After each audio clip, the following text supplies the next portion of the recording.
हम भारतवासियों के लिए गौरव की बात है कि हमें शेख मुजीबुर रहमान जी को गांधी शांति सम्मान देने का अवसर मिला।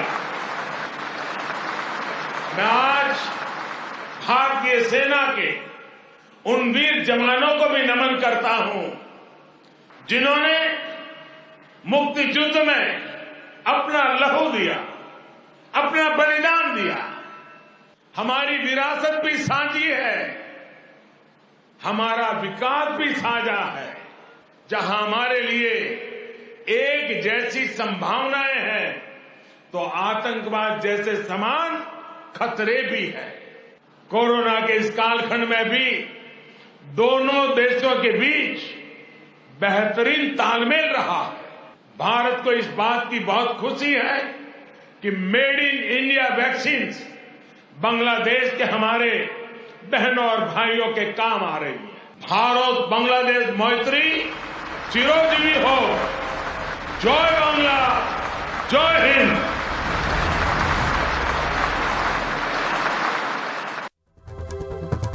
जय बांग्ला, जय भारत, ये प्रधानमंत्री ने कहा। पहला दौरा था उनका जब से कोरोना लॉकडाउन और ये सब चला है, और उसमें भी यहां पर हिंदुस्तान में राजनीति शुरू हुई। तो बांग्लादेश दौरे का चुनावी कनेक्शन क्या है, आइए आपको उसके बारे में बताएं कि क्या आरोप लग रहे हैं और क्यों लग रहे हैं और क्या लगने ठीक भी हैं या नहीं।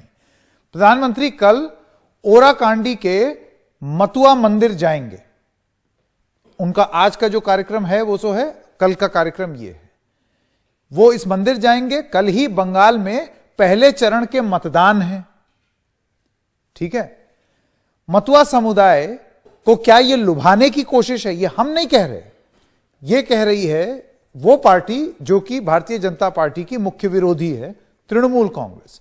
मतुआ समुदाय को क्या लुभाने की कोशिश कर रहे हैं वो बांग्लादेश में बैठे बैठे, ऐसा आरोप लगा है। 70 सीटों पर मतुआ समुदाय का प्रभाव है जो चुनाव में जा रही हैं।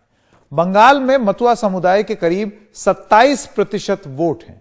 तो वहां पर अगर वो मंदिर में जाएंगे तो उसका क्या यहां पर चुनाव पर प्रभाव पड़ेगा, ये सवाल अब उठाए जा रहे हैं।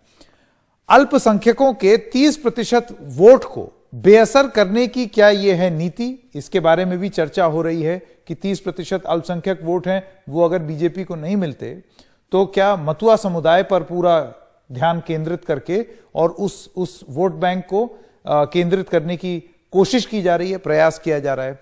अब पीएम के दौरे पर तृणमूल कांग्रेस ने क्या कहा है, आइए आपको वो बता दें। तृणमूल कांग्रेस कहती है कि प्रधानमंत्री के विदेश दौरे पर वो टिप्पणी से बचेंगे। वो इसलिए बचेंगे क्योंकि विदेश दौरा है, विदेशी मामला हो जाता है, तो उसमें आप इस तरीके की टिप्पणी नहीं कर सकते। देश और बंगाल के लोग बेहद समझदार हैं, इशारों इशारों में बात करने की कोशिश। दौरे की टाइमिंग पर लोगों के अपने नतीजे, जनता आपकी सोच से ज्यादा समझदार है। यानी कि उनका यह कहना है कि जो आपने करना चाहा है जनता उसको पहले ही जानती है। अब ये आरोप प्रत्यारोप का दौर है। प्रधानमंत्री इस पूरी जो भी राजनीति हो रही है इस सब के बीच में बांग्लादेश में है। मैं स्वागत करना चाहता हूं हमारे आज के मेहमानों का। सुपर्ण मोइत्रा प्रवक्ता हैं तृणमूल कांग्रेस के और महेश वर्मा नेता भारतीय जनता पार्टी के। मोइत्रा जी, सबसे पहली बात देखिए, इशारों इशारों में आप बोल जरूर रहे हैं, लेकिन जो आप बोलना चाहते हैं वो स्पष्ट होकर के बोल दीजिए ना। इसमें बहुत घुमाने की जरूरत नहीं है। आपका सीधा सीधा आरोप ऐसे लगता है कि मतुआ समुदाय को लुभाने की कोशिश कर रहे हैं प्रधानमंत्री, जिस वजह से बांग्लादेश में रह करके वो मंदिर में जा रहे हैं। तो आप साफ साफ बोल दीजिए ये बात। संकेत जी नमस्कार। मैं महेश जी को भी नमस्कार करता हूं और तमाम जो लोग देख रहे हैं उनको भी मैं नमस्कार करता हूं। तो आज देखिए, ममता बनर्जी जी ने बिल्कुल साफ शब्दों में उन्होंने कहा कि नरेंद्र मोदी जी, आदरणीय नरेंद्र मोदी जी हमारे देश प्रधानमंत्री हैं, वो एक विदेशी दौरे पे है जो कि हमारे नेबर भी है, और इसके लिए कुछ कहना ठीक नहीं होगा। लेकिन आपने अगर पूछा कि हम लोग इशारों में बात कर रहे हैं कि नहीं और शब्दों में बात करना चाहिए, तो वहां पे भी हमारे आदरणीय दीदी ने ये कहा कि बहुत बात कहे बिना भी लोग समझ सकते हैं, तो ये उन्होंने कहा।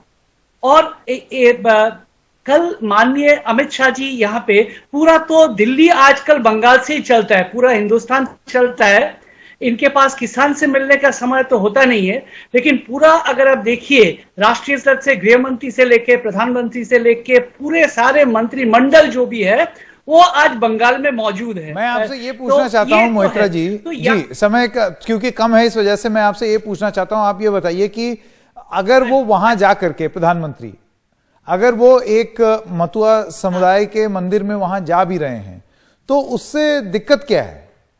इससे तो बंगाल की और उस समुदाय की शान ही बढ़ रही है ना। नहीं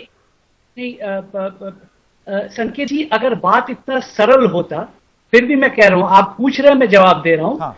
मैं कह रहा हूं कि अगर बात इतना सरल होता तो लोग इतने सवाल इशारों में या सवाल इतने पूछते नहीं है। हर बार जो भारतीय जनता पार्टी का, और मैं इनको दाद भी देना चाहता हूं, क्योंकि ये जो निर्वाचन या चुनाव जीतने का ये जो एक होता है ना, एक जो क्या बोलते हैं, जो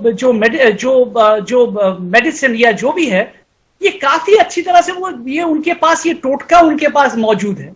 तो ये मुद्दे पे जाना नहीं चाहते हैं, ये चुनाव जीतने की हर तरीके की कोशिश करते हैं, और क्या जाने शायद ये भी उनका चुनाव का प्रयास होगा। हाँ, दावे के साथ तो नहीं कह सकते, बोल दिया मोहित्रा जी ने। अब इशारों में बात खत्म हो गई, अब साफ हो गया। महेश वर्मा जी, मैं इसी चीज का इंतजार कर रहा था कि कम से कम बात स्पष्ट हो जाए, आरोप लगे तो ढंग से लगे, ताकि फिर मैं सवाल पूछ सकूं, क्योंकि अभी तो सब बस ये हो रहा था, एक ओढ़ी हुई सी अच्छाई देखने को मिल रही थी कि नहीं वो बाहर हैं, हम ऐसे नहीं बोलेंगे। अब ढंग से बात बोली गई है तो महेश वर्मा का जवाब ले लिया जाए। क्या प्रधानमंत्री ये पश्चिम बंगाल के चुनाव की राजनीति को ध्यान में रख करके कर रहे हैं? महेश वर्मा जी, सीधा आरोप, आपका सीधा जवाब।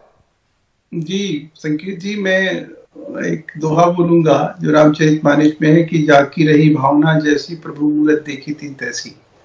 सवाल यह है कि मोहित्रा जी जैसे समझदार व्यक्ति जो अभी थोड़ी देर पहले जो है इस चीज को कह भी रहे थे, चुनाव में अगर आप कुछ किए, बंगाल में अगर आप कुछ किए होते तो आपको ये नौबत नहीं आती, ये बात आपको कहने की जरूरत नहीं होती जो अभी आप कह रहे हैं। बांग्लादेश में अल्पसंख्यक वहाँ हिंदू हैं जिनको कई बार जो है कई चीजों की जो है उनके साथ जुल्म जाति की भी कहानियां और खबरें मिलती रहती हैं हमें। आज प्रधानमंत्री ने वहां जाकर अगर उस समुदाय के लिए इस तरह के कोई प्रयास कर रहे हैं तो उसकी सराहना होनी चाहिए। भारतीय थल सेना के बारे में आज बात करी उन्होंने, मुजीबुर रहमान जी के बारे में बात करी आज उन्होंने, ये सब प्रशंसनीय है। हमारे पड़ोसी देश से एक अच्छे संबंध रहे, इसके लिए अगर प्रयास किए जा रहे हैं और उस प्रयास को भी अगर इस नजर से देखा जा रहा है तो ये साफ जाहिर करता है कि ये कहीं टीएमसी की बौखलाहट है। अब बौखलाहट का एक कारण समझ में आता है कि आप अभी से हारते नजर आ रहे हैं, आपके पास बताने के लिए बंगाल में कुछ नहीं है एक्सेप्ट दैट कि इस तरह के जो है बेकार, आधारहीन, तथ्यहीन, जिसका कोई मतलब नहीं बनता है। नहीं, लेकिन वर्मा जी आप मुझे ये बताइए 30% ये 30 बनाम 70% वाली थ्योरी कहां से आई? ये आई शुभेंदु अधिकारी से, और अब ये मतुआ समुदाय जो है उसकी बड़ी जबरदस्त पकड़ है, एक कॉन्स्टिट्यूएंसी की तरह वो लाभान्वित कर सकता है किसी न किसी दल को। तो उनको रिझाने का अगर प्रयास हो रहा है तो आप भी खुल के बोल लीजिए, आप कह दीजिए कि हाँ रिझा रहे हैं, राजनीति में लोग रिझाते हैं। संकेत बाबू, अगर मतुआ समुदाय के लिए काम अगर टीएमसी की होगी या उनको कोई लाभ मिला होगा या सरकार से वो खुश होगी, संतुष्ट होगी, तो प्रधानमंत्री के मंदिर में जाने से बीजेपी को वोट नहीं मिलेगा। ये काम पर वोट मिलेगा, ठीक है। मोहित्रा जी आपने सुना, वर्मा जी का साफ साफ कहना है कि अगर आप काम करेंगे, आप अपने काम पर लड़िए, वो मंदिर जाएं या कहीं भी जाएं, उससे जितना भी रिझाने की कोशिश करें उससे आपको फर्क ही नहीं पड़ना चाहिए, आपका काम बोले। संकेत जी मैं तो महेश जी जो कह रहे हैं मैं बिल्कुल महेश जी के साथ सहमत हूं, बिल्कुल सहमत हूं। और अगर यही चीज वो 7 साल से करते हैं इस देश में तो शायद उनको बहुत कुछ करना नहीं पड़ता जो कि अब उनको करना पड़ रहा है। देखिए, हम 10 साल से बंगाल में एक सरकार चला रहे हैं। प्रदेश में चुनाव हो रहा है। महेश जी एक मैं बात कर लेता हूँ महेश जी, एक बार प्लीज। अच्छा, तो हम 10 साल से यहाँ पे एक सरकार चला रहे हैं, अच्छा बुरा जो भी है, हम एक उसका जो आंकड़े हैं, जो हमारा प्रदर्शन है, उसको लेके हम लोगों के पास जा रहे हैं। तो लोग एक लोकतंत्र में लोग सबसे महत्व उनका ही होता है, वो ठीक करेंगे कौन सा ठीक है कौन सा गलत है। हम लोग तो बार बार कह रहे हैं कि अगर महेश जी हम लोग को चुनाव में अगर अरे तो आपके अच्छे कर्म होंगे तो आपको मतुआ समुदाय के मंदिर में जाने में एतराज नहीं होगा ना। महेश जी एक बात महेश जी, अगर वो हमें विकास के मुद्दे पे हरा दे, वो हमें वृद्धि के मुद्दे पे हरा दे, तो कोई बात नहीं। जल्दी से समय खत्म हो रहा है महेश जी। तो मतुआ समुदाय के मंदिर में नहीं जाना चाहिए। संकेत जी, दुर्भाग्यवश वो धर्म के आधार पे बर्बाद चले जाते हैं। ठीक है, चलिए मेरे पास समय खत्म हो गया है, बहुत शॉर्ट ड्यूरेशन डिस्कशन था ये। तो मोइत्रा जी और वर्मा जी, शुरुआत आप लोगों ने बड़ी अच्छी की थी। मेरे मन में ऐसा ख्याल आ रहा था कि इतनी मीठी मीठी तरीके से अगर टीएमसी और भारतीय जनता पार्टी लड़े तो फिर बात ही क्या हो, लेकिन बाद में फिर वही हुआ जो कि पश्चिम बंगाल में मैदान में हो रहा है। इसी वजह से इसको यहीं रोक दिया जाए, क्योंकि ये मंच चुनाव का नहीं है, ये मंच एक प्रोग्राम है जो दर्शक देख रहे हैं। एक छोटे से ब्रेक के लिए रुक रहे हैं, ब्रेक के बाद आएंगे और आपको कुछ ब्रेकिंग न्यूज दिखाएंगे।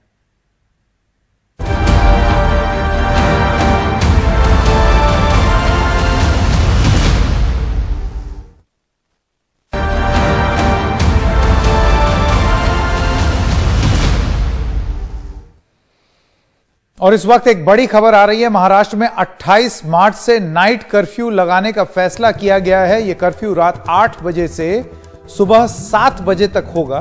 यह ऐलान ऐसे समय पर किया गया है जब महाराष्ट्र और मुंबई दोनों जगह से कोरोना के रिकॉर्ड केस सामने आ रहे हैं।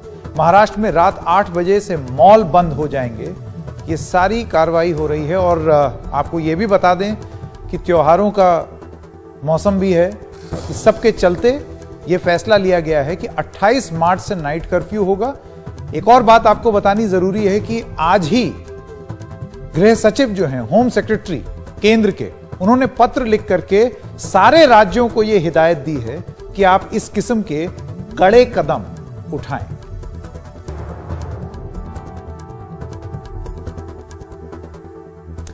और खबरें जारी रहेंगी एनडीटीवी इंडिया पर।